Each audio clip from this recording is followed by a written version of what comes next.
Hello viewers, நாம் இன்றைக்கி என்ன பார்க்க போகிறோன்னா 4ஆம் வகுப்பு கணிதம் பருவம் 3 பாடம் 3 தான் பார்க்க போகிறோம். அதில் பயிற்சி 3.2 தான் பார்க்க போகிறோம். பக்கம் எண் நோட் பண்ணிக்கோங்க, 23ல் உள்ளது. அப்போது இப்போ என்ன கொஸ்டின் தான் பார்க்க போகிறோன்னா, பின்வருவனவற்றை நிரப்புக. 1 உங்களுக்காக செய்யப்பட்டுள்ளது. இப்போ உங்கள் பாருங்கள், ஃபஸ்ட்டு எடுத்துக்காட்டு பார்க்கலாம். 5 லிட்டரு ப்ளஸ் 376 மில்லி லிட்டர். இப்போது இது மில்லி லிட்டரில் இருக்குது, இது லிட்டரில் இருக்குது. அப்போது இது லிட்டரை மில்லி லிட்டராக மாற்றணும். அப்போது 1 லிட்டர்னா 1000 மில்லி லிட்டரா? அப்போது 5 லிட்டர் கொடுத்துருக்காங்க. அப்போது 5ஆல் 1000 மல்டிப்ளை பண்ணணும். அப்போ மல்டிப்ளை பண்ணால் 5000 மில்லி லிட்டர்னு வரும். Plus 376 milli litre. இது ரெண்டுத்தையும் கூட்டினா 5376 மில்லி லிட்டர். இது மாதிரி கீழே உள்ள சம்மை நம்ம போடணும். இப்போ 3 லிட்டர் ப்ளஸ்ஸு 735 மில்லி லிட்டர்னு கொடுத்துருக்காங்க. 3 லிட்டரை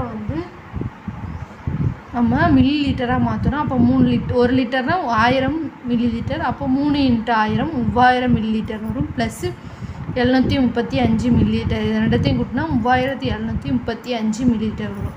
next 4 litre plus 43 milli litre கொடுத்துருக்காங்க. 4 லிட்டர் 1 லிட்டர்னால் 1000. அப்போது 4 × 1000 4000 மில்லி லிட்டர் வரும். Plus 43 milli litre equal to 4043 milli litre. 3 × 1000 3000, 4 ×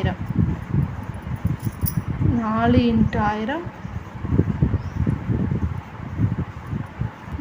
next இங்கே 8 litre plus 6 milli litre equal to, இப்போது இது மில்லி லிட்டரில் இருக்குது, இது லிட்டரை மில்லி லிட்டராக மாற்றணும்.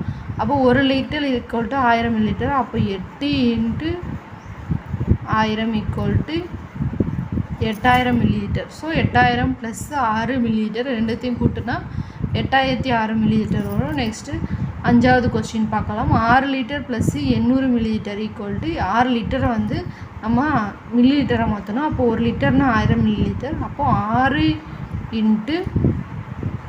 1000 6000 milli litre. 6000 milli litre plus 800 milli litre.